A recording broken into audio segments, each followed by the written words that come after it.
Botanical motifs are always a hot decor trend. So here to show us more, we've got designer Tamara Robbins Griffith. It's very calming. It's beautiful. Yeah. And it's a new year. It's a little bit gray outside, so it's the perfect time to update your home. And I love this trend we're calling botaniculture, obviously inspired by plants and flowers. And I'll show you how to get the look without breaking the bank. Okay, that's what we love. And it all starts with this really gorgeous, calm palette. Yes, they're dusty pastels. Yes. So think blue and lavender and coral, but muted.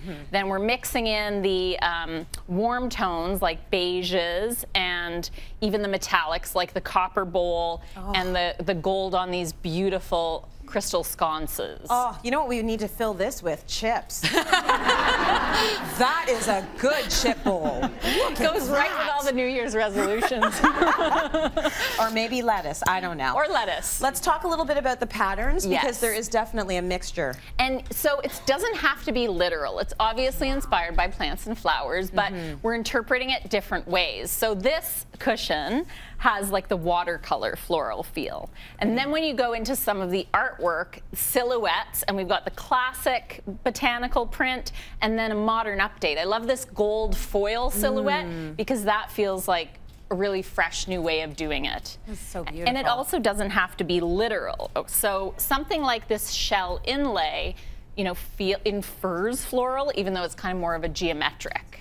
And that's sort of the trick. The trick is not being so literal about it. Once you get really literal, then your room looks like a trend room, and it turns into a bit of a clown show, and that's not what you're looking for. Or a catalog, right? Or a catalog. That's not what you want. Bringing us to the style of this trend is kind of Victorian, like a new interpretation of Victorian. And Victorian decor at the time was also like a revival of eclectic styles from Asia and the Middle East. So we have that going on here too, where our settee is quite French, or Louis XVI, and then the rug and this table have that Moroccan aesthetic. Yeah, absolutely gorgeous.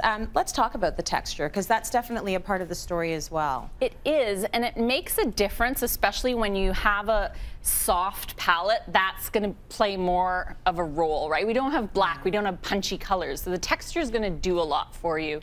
And even in a subtle way, like the sheen of this velvet against the matte velour.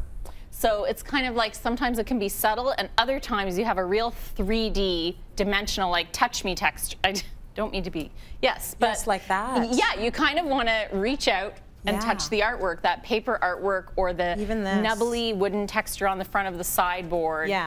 Or even our throw, which is really soft and tactile. Absolutely. Yeah, all of these things sort of make a difference, and they actually make the room sort of jump out a little bit rather than just being flat. Finally, plants. You used a mix of real and faux, which I always love.